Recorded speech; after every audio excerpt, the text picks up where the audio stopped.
Sepanjang dari 2016 sampai dengan sekarang, kalau menghitung suka dan duka, saya hampir tidak ingat dukanya gitu, karena sukanya lebih banyak gitu.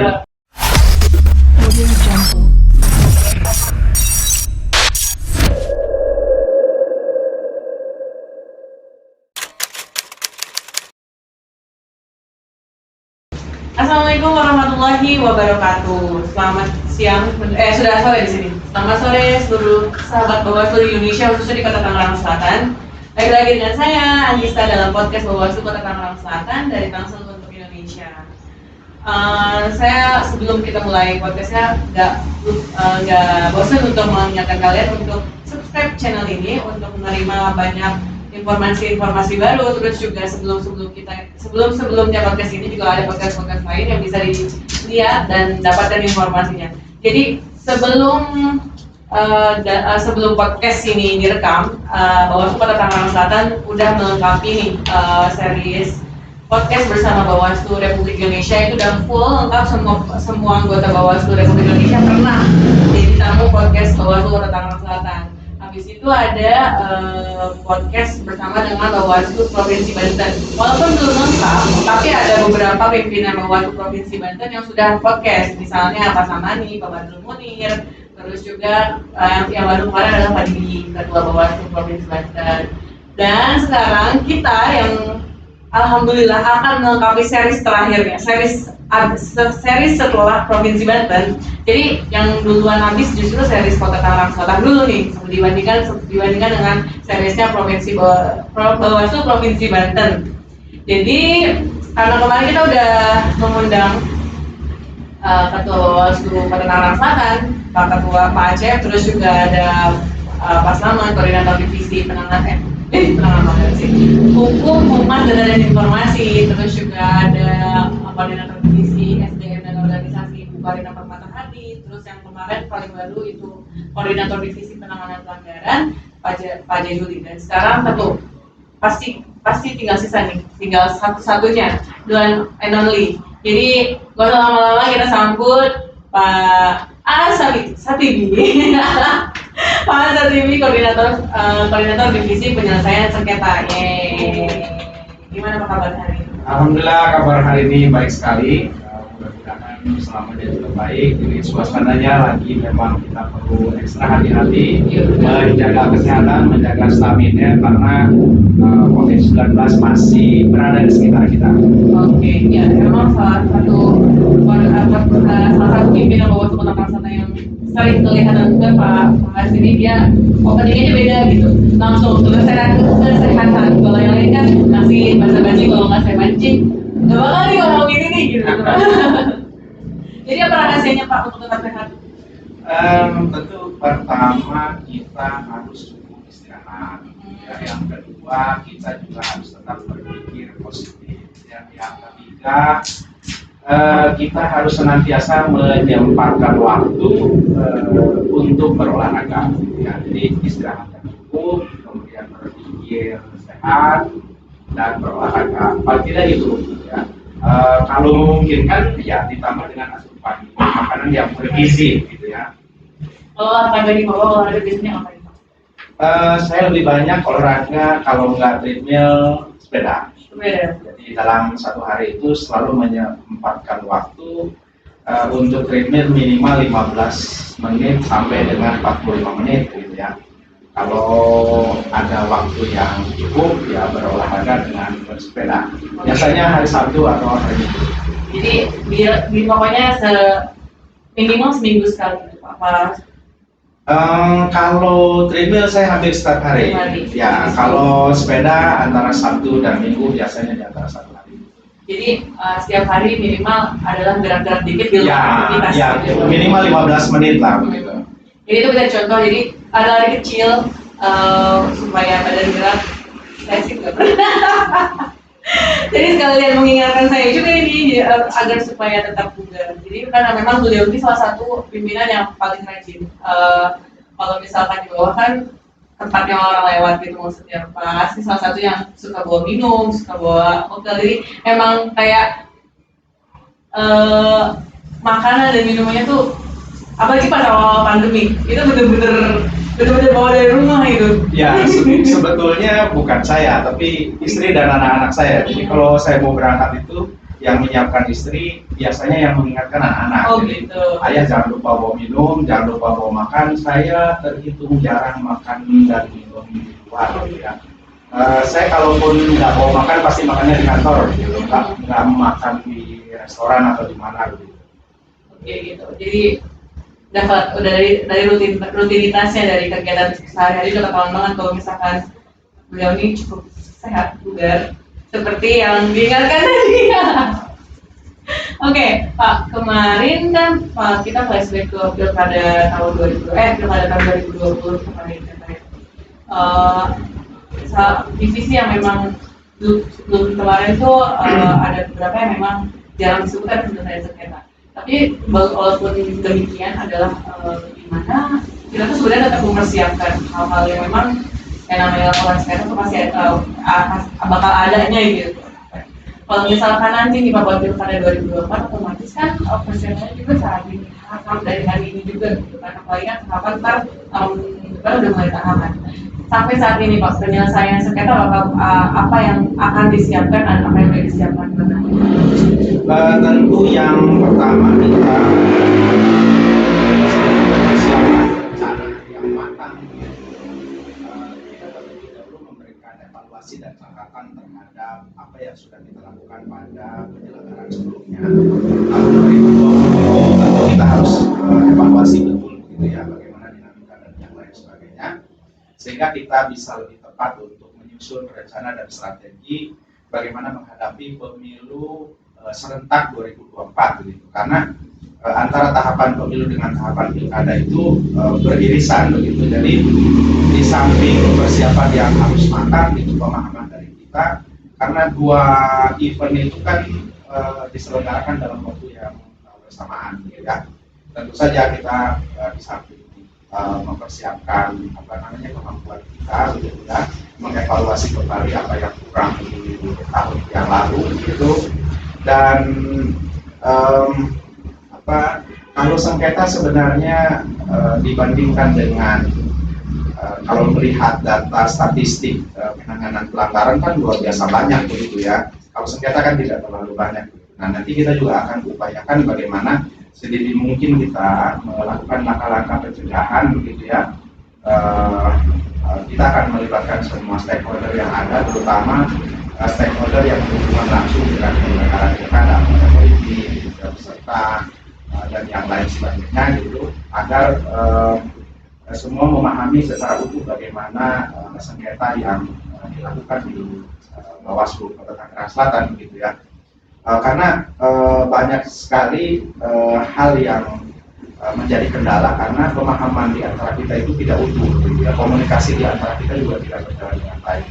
Kami ingin mencoba di Tangerang Selatan ini semua bisa berjalan dengan baik, komunikasi bisa berjalan dengan baik dengan semua pihak, gitu. Pemahaman kami juga cukup, pemahaman stakeholder terutama serta itu juga cukup, gitu ya, sehingga tidak ada hal yang menjadi kendala dari hal-hal teknis yang seperti tadi. Itu kan tadi balik lagi ke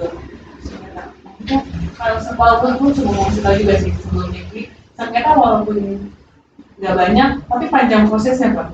Oh iya, sebetulnya mekanisme penyelesaian sengketa itu unik ya, karena ada beberapa kamar gitu ya. Pertama ada kamar mediasi misalnya atau musyawarah gitu. Jadi sebelum adjudikasi itu terlebih dahulu dilakukan mediasi. Kalau selesai di musyawarah mufakat begitu ya tidak ada proses yang panjang seperti yang tadi disampaikan oleh Ica gitu ya. Karena proses persidangan itu memang cukup melelahkan gitu ya, panjang waktunya gitu. Karena harus sidang, karena kita kan kuasi peradilan gitu. Ya teknisnya sebenarnya sama dengan praktek peradilan umum gitu ya. Hanya kita lebih simpel lah gitu. Sebenarnya kan kemarin karena ini teman-teman asal Bawaslu, jadi kan saya ini masuknya pas pilkada tahun 2020 dan pas pilkada tuh nggak ada sengketa, jadi kayak mindless gitu loh, jadi nggak tahu ada contohnya teman-teman ini pas ngobrol sama Pak kayak gini ini yang mana ya, ini yang mana, jadi masih harus belajar banyak dulu. Jadi makanya maaf kalau misalkan saya Sebenarnya kita juga sedang mempersiapkan kayak semacam tutorial gitu. Oh iya benar-benar. Tutorial atau simulasi penyelesaian sengketa gitu dari sejak proses pendaftaran sampai dengan proses pengambilan keputusan gitu ya. Itu sedang kita susun sedemikian rupa supaya kita juga bisa berbagi kepada halayak umum, tidak hanya penyelenggara pemilu tapi juga peserta dan masyarakat pada umumnya supaya tahu bagaimana sih mekanisme penyelesaian sengketa di Bawaslu. Mudah-mudahan dalam waktu cepat produk kita itu bisa cepat kita share. Itu udah siap direncanakan, rencananya sudah di ini dan beberapa sudah dibagi. Jadi makanya subscribe supaya ntar bisa nonton tutorial. Oke, tadi kan Bapak berbicara tentang banyak variabel tentang sengketa. Yang bikin kita penasaran adalah otomatis Bapak berpengalaman di bidang kepemiluan ini. Yang jadi saya penasaran juga nih. Oke, ini maaf kalau misalkan ada suara kendaraan lewat. Studionya masih sama kayak yang dipakai sama studionya Bajul, jadi banyak banget suara mobil lewat sama motor lewat di depan. Jadi maaf ya buat teman sahabat-sahabat Bawaslu kalau misalkan agak terganggu dengan suara noise-nya. Oke, jadi lanjut yang tadi, yang jadi pertanyaan bagaimana Bapak bisa menjadi bagian dari pesta demokrasi ini, Pak. Ini ada pertanyaan yang semua saya tanyakan ke semua tamu saya, karena sejarahnya ini loh yang bikin kita penasaran, yang bikin kita begini gitu. Ya, saya sebenarnya kalau melihat anggota Bawaslu pada umumnya itu memang sebelum masuk ke Bawaslu mereka sudah bersinggungan dengan pemilu gitu ya, dengan proses pemilihan. Kalau saya memang basicnya sebenarnya guru gitu. Jadi saya sebelum ada di Bawaslu itu kurang lebih sekitar 6 tahun menjadi guru gitu ya. Di SMP dan SMA di daerah BSD. Kemudian pada tahun 2006 pada saat penyelenggaraan pemilihan Gubernur Banten itu saya mencoba peruntungan lah begitu karena saya ingin mencoba tantangan baru begitu ya dalam kehidupan dan suasana yang baru begitu. Ada wadah namanya Panwaslu, ada proses seleksi, saya mengikuti proses seleksi dan pada saat itu alhamdulillah terpilih. Memang tidak terlalu banyak juga yang ikut mendaftar sebagai Panwaslu pada waktu itu, jadi tidak terlalu banyak juga saingannya. Ya makin sedikit yang daftar kan makin besar kesempatan kira-kira begitu. Saya coba aja begitu, saya belajar, saya mencoba beradaptasi dengan regulasi-regulasi yang mengatur soal pemilihan, soal pemilu, gitu ya, soal keterbukaan informasi publik dan yang lain sebagainya. Karena itu materi-materi yang katanya disajikan dalam proses seleksi, gitu. Nah itu saya coba review gitu ya, baca-baca lagi, gitu. Sambil saya juga mengingat-ingat materi-materi kuliah tentang pengetahuan tentang ilmu hukum yang sangat mendasar begitu ya, dari hukum segala macam begitu. Ya alhamdulillah 2006 terpilih, kemudian 2000 ya sampai sekarang 15 tahun ya? Enggak, 2000 sorry, bukan 2006 ya, 2016. Sorry, 2016. 2016, sorry, bukan 2006 tapi 2016 gitu ya. Berarti kalau sekarang kita itu 17, 18, 19, 20, 21, kurang lebih 5 tahun. Nah, saya bergabung di Bawaslu Kota Tangerang Selatan. Ini pertama kali Bawaslu menjadi lembaga yang permanen lewat proses seleksi di tahun 2018. Ya, saya terpilih bersama dengan Pak Aceh, Pak Ahmad Jadiri, Pak Permadi dan Pak Selamat Santosa. Nah, kalau pas 2018 banyak tuh yang ikut mendaftar. Saya juga agak-agak waktu saya sampai nggak pengetahuannya untuk bisa bersaing dengan teman-teman yang banyak itu. Tapi alhamdulillah dengan pengalaman sebelumnya saya bisa kembali. Oke, dalam proses itu ada nggak sih hal yang mungkin nggak pernah dilupakan akhirnya? Wah, jadi seperti ini menjadi anggota Bawaslu. Pasti ada gitu, karena kan udah 5 tahun nih kan, dan melalui beberapa pilkada dan pemilu ya. Kalau mungkin yang dimaksud suka duka gitu. Iya, maksudnya. Sebenarnya kalau sepanjang dari 2016 sampai dengan sekarang, kalau menghitung suka dan duka, saya hampir tidak ingat dukanya gitu. Karena sukanya lebih banyak gitu. Karena sukanya lebih banyak. Ya sampai misalnya kalau menurut orang kita harus lebih banyak karena pada waktu tahapan, apalagi pas proses hitung itu, kita kan harus ekstra di lapangan begitu. Kadang-kadang juga kita harus sampai larut malam dan tidur di sana begitu. Tapi itu buat saya bukan sesuatu yang bukan duka gitu. Tapi justru itu sesuatu yang berkesan begitu ya. Satu saat kadang kita juga menceritakan dengan bangga begitu kepada orang-orang bahwa kita bisa terlibat lebih jauh dalam proses pemilihan umum. Apa dong Pak? Itu kan secara garis besar saja. Ada nggak sih spesifik gitu? Apa sih momen spesifik? Ya nggak ada ya. Ya semua sebenarnya mayoritas tadi itu kalau dukanya pasti ada. Tapi saya hampir lupa karena sukanya lebih banyak. Terlalu gitu. Enjoy dengan situasi yang seperti ini. Sampai hari ini saya masih menikmati sebagai anggota Bawaslu gitu. Jadi belum merasakan bosan atau merasa ada sesuatu yang perlu inilah itulah belum ada. Jadi saya masih happy aja menjadi anggota Bawaslu.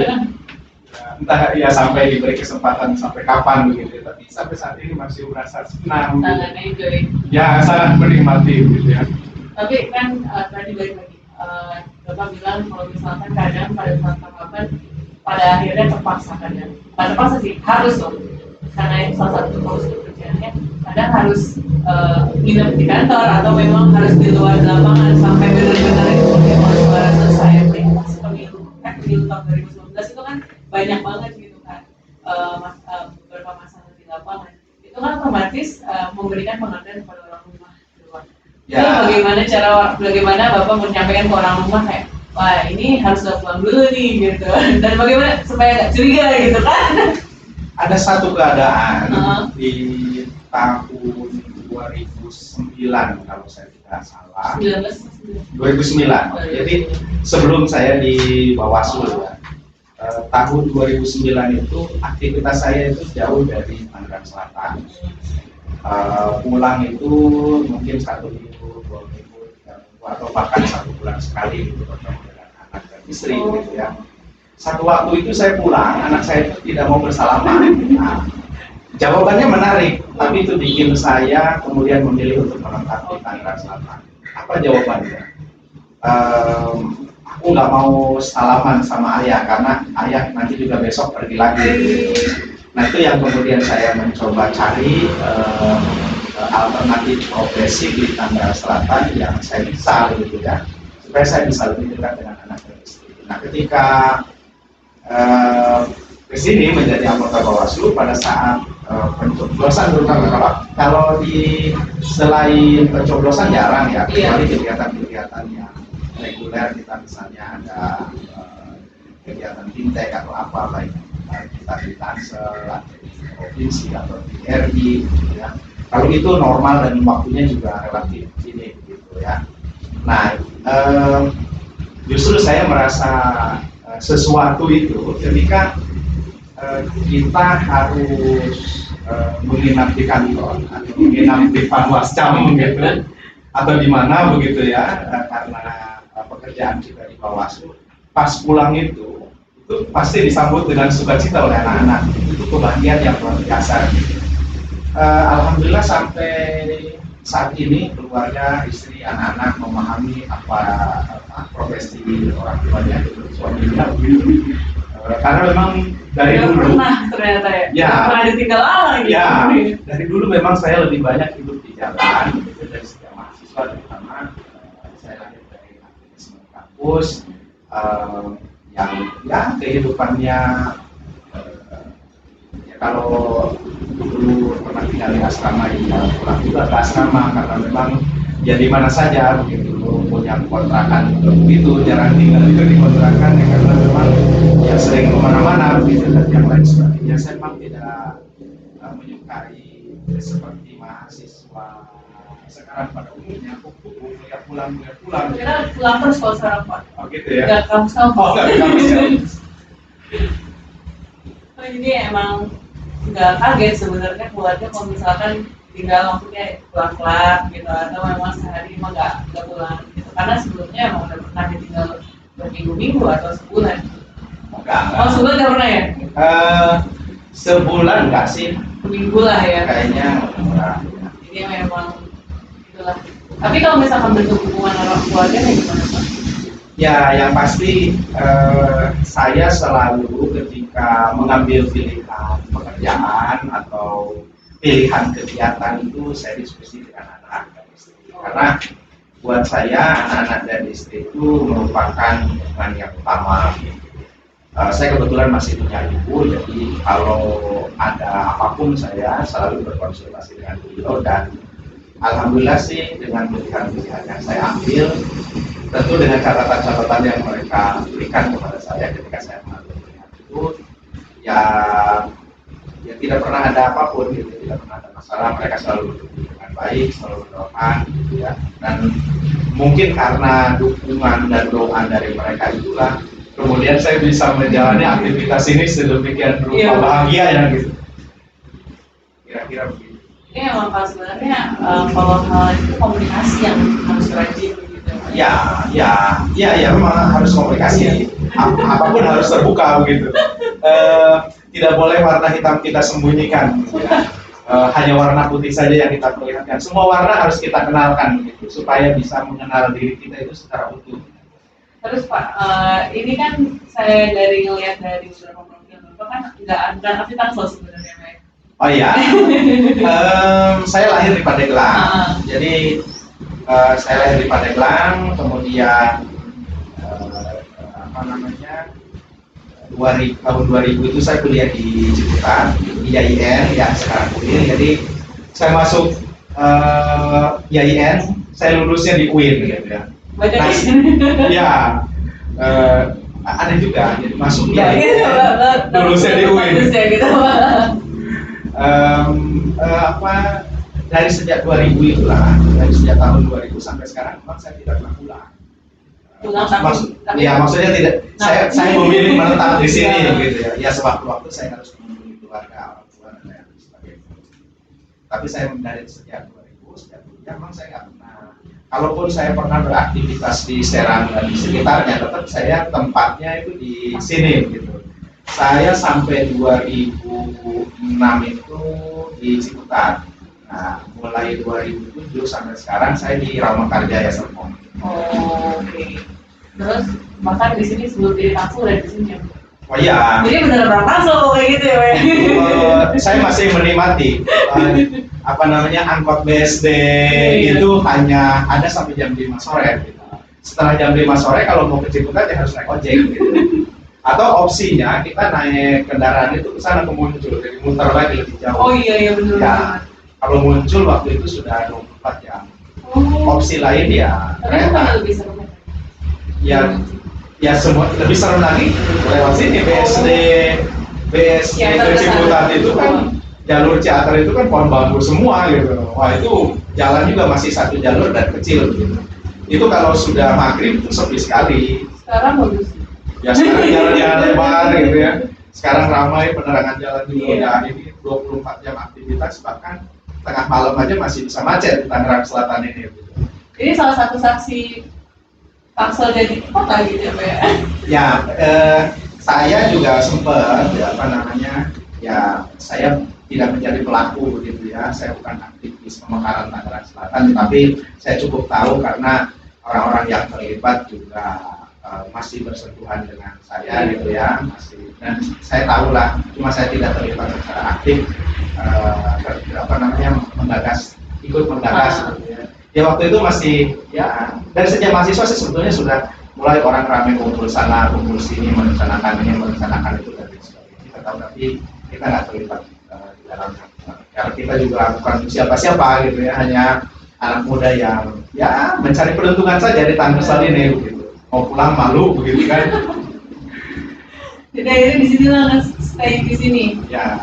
Terus Pak, Waktu ini Bapak jadi guru, terus menjadi salah satu anggota Panwaslu pada saat itu, terus ada kesenjangan pekerjaan gitu, maksudnya kayak informasi, jadi beda gitu, dunianya beda. Itu bagaimana cara belajar Bapak itu kan, karena dadakan nggak sih kenanya Pak kayak gitu? Sebetulnya yang saya menjadi guru itu mungkin karena orang tua saya guru gitu ya. Jadi saya bisa menjadi guru, bisa beradaptasi menjadi guru. Sebetulnya habitat saya bukan di situ. Yang lebih mendekati dengan habitat saya ya seperti membawa sendiri. Gitu. Jadi ketika proses beralihnya dari guru kemudian menjadi anggota Panwas waktu itu, ya nggak terlalu menemukan kesulitan gitu. Karena di Panwas ini atau di Bawaslu ini kita itu bekerja kolektif kolegial. Tidak sendiri begitu ya. Komisioner itu waktu Panwaslu 3 orang. Kalau kita tidak cukup memahami terhadap sesuatu, kita bisa bertanya kepada 2 yang lainnya.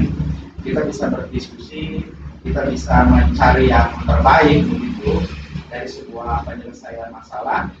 Apalagi sekarang setelah menjadi badan, jumlahnya lebih banyak lagi, jadi 5 orang. Jadi kalau ada masalah relatif lebih cepat bisa diselesaikan, karena kalau nggak ada di saya, bisa ditanya ke yang lain, bisa saling bertanya begitu. Dan alhamdulillah sampai sejauh ini Bawaslu Kota Tangerang Selatan ini bisa menjaga soliditas organisasinya dengan baik begitu ya.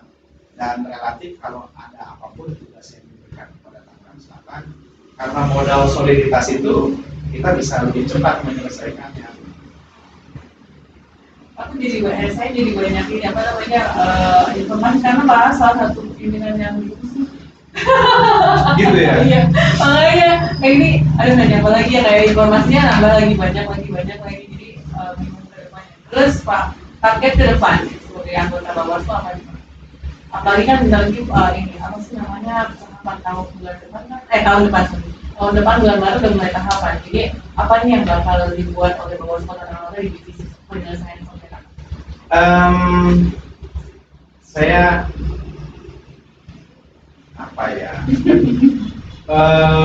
masa jabatan kita sebetulnya kalau mengikuti periode ini kan sampai dengan 2023 ya.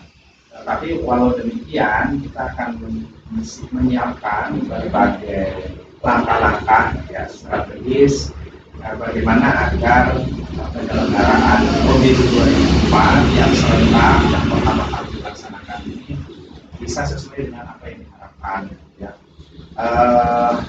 Tentu sebenarnya kalau di Tangerang Selatan ini relatif lebih enak kita karena masyarakat sendiri juga sudah cukup banyak yang peduli terhadap proses penyelenggaraan pemilihan dan pemilu. Jadi kita kalau ada kesulitan juga bisa berkomunikasi dengan berbagai pihak. Kebetulan para pengamat juga banyak di Tangsel, gitu ya. Pegiat pemilu juga banyak di Tangsel, penyelenggara pemilu di tingkat RI juga ada di Tangsel, gitu. Jadi kalau ada apa-apa relatif kita tidak mengalami kesulitan, gitu ya. Kita bisa berkonsultasi dan berkomunikasi dengan orang-orang yang ahli. Mudah-mudahan saja 2024 pemilu serentak itu kita bisa sukseskan sedemikian rupa sesuai dengan harapan. Walaupun tadi itu masa jabatan kita itu hanya sampai 2023. Kita tidak pernah tahu apakah 2024 itu mesti kita atau bukan kita begitu. Tapi harapannya walaupun bukan kita, ya secara keselembagaan ya bisa melaksanakan penyelenggaraan itu dengan baik. Kita juga mempersiapkan estafeta itu sedemikian rupa supaya tidak ada kendala. Kalaupun misalnya ada kepemimpinan yang berganti, gitu ya, keanggotaan yang berganti, kita akan tetap persiapkan sebaik mungkin lah begitu, persiapkan sebaik mungkin. Ini kita dari sejak sekarang sudah juga menyusun berbagai macam perencanaan kan, baik peningkatan kapasitas. Karena kalau evaluasi kan kita sudah selesai itu lakukan. Tahap evaluasi penyelenggaraan pemilu 2019 dan 2020 dan pilkada 2020 itu evaluasinya sudah selesai itu kita lakukan. Dan kita sekarang sedang melakukan berbagai macam perencanaan menuju tahapan pemilu serentak, gitu ya. Karena kalau menurut usulan kan Februari dan November gitu. Jadi dan tahapan pemilu itu 25 bulan sebelum pemilihan. Jadi kalau melihat dari situ kira-kira bulan Maret 2020 tidak lama ya 2020 bentar lagi gitu. Jadi untuk mempersiapkan itu ya kita harus ekstra gitu karena sebentar lagi tahapan masuk. Tapi ya mudah-mudahan saya secara pribadi yakin dan percaya sumber daya yang ada di Tangsel, teman-teman juga yang memberikan support pada kita ya dari staf dan yang lain sebagainya juga cukup baik begitu ya. Dengan pengalaman yang panjang begitu mudah-mudahan bisa mempersiapkan penyelenggaraan pemilu nanti itu tanpa ada kendala yang berat. Terkait sumber daya manusianya ini Pak, saya juga mau nanya gimana rasanya podcast sama tim podcast Tangerang Selatan Pak? Ya awalnya sih saya biasa aja gitu, tapi setelah banyak pertanyaan begitu saya harus mengungkapkan beberapa hal yang sebelumnya tidak pernah saya pikirkan gitu ya. Tapi ya saya mengapresiasi luar biasa karena sekarang ini kan memang kita kalau mau berkomunikasi dengan publik itu kalau melalui media-media pertemuan langsung di samping karena persoalan pandemi juga jangkauannya sangat terbatas. Tapi dengan media yang semacam ini kan bisa menjangkau siapa saja, tidak terbatas gitu ya. Ini satu gagasan yang luar biasa dari Bawaslu Kota Tangerang Selatan dan ini perlu didukung gitu ya. Bukan hanya oleh warga Tangsel, tapi warga Indonesia. Iya gitu. benar, soalnya bisa ditonton lagi. Ya. Soalnya banyak yang nonton juga gitu. Ya, kita juga berharap dari publikasi yang kita lakukan melalui akun YouTube kita, media sosial kita, itu ada berbagai masukan, ada berbagai kritikan begitu yang disampaikan kepada kita gitu supaya kita bisa makin hari itu makin membaik. Gitu. Ada kritik buat kita mungkin yang bisa kita perbaiki.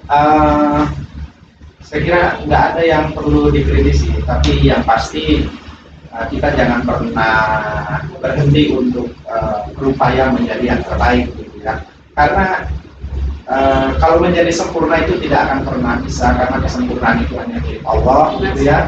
Tapi bagaimana kita mendekati apa yang diharapkan oleh banyak orang gitu ya. Kita terus memperbaiki diri, jangan kita menutup bahwa hari ini kita sudah sempurna, sudah baik begitu ya. Sudah menurut kita sudah cukup begitu. Jangan pernah merasa puas gitu. Kita terus saja berusaha untuk memperbaiki, menyajikan sesuatu yang terbaik yang diharapkan karena belum tentu yang terbaik yang diharapkan. Bagaimana kita menyajikan sesuatu yang terbaik yang diharapkan? Jadi menyesuaikan ekspektasi orang. Ya, kita nggak usah yang berat-berat, yang simpel-simpel saja, tapi orang memang membutuhkan itu. Itu dia. Jadi selain buat informasi kepada masyarakat, juga ada informasi juga di podcast supaya bisa lebih baik, terus juga dan bersyukurnya akhirnya series anggota Bawaslu Provinsi Kota anggota Bawaslu Tangerang Selatan akhirnya selesai.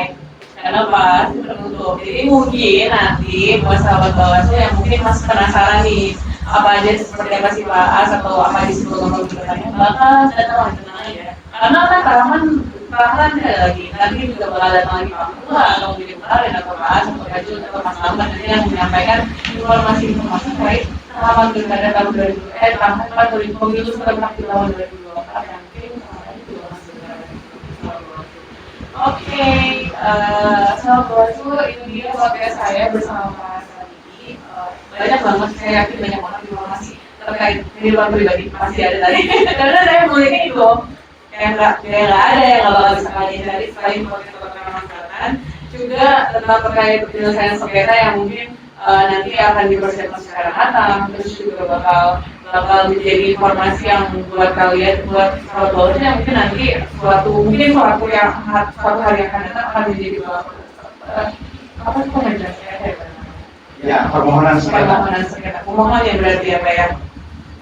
Jadi buat sahabat Bawaslu yang merasa kalau misalkan informasi yang sangat memuaskan, jangan lupa subscribe. Terus juga kalau misalkan ada yang penasaran kegiatan-kegiatan Bawaslu Kota Tangerang itu apa aja, bisa dicari di sosial media. Ada Bawaslu Kota Tangsel di Facebook, terus juga Bawaslu Kota Tangsel di Instagram, ada Bawaslu Tangsel TV di YouTube, sama Tangerang Selatan Kota.bawaslu.go.id di website yang selalu menampilkan kebijakan-kebijakan baru atau berita-berita baru. Jadi supaya kalian nggak ketinggalan beritanya, silahkan di follow, di sana dan dilihat atau dikunjungi website.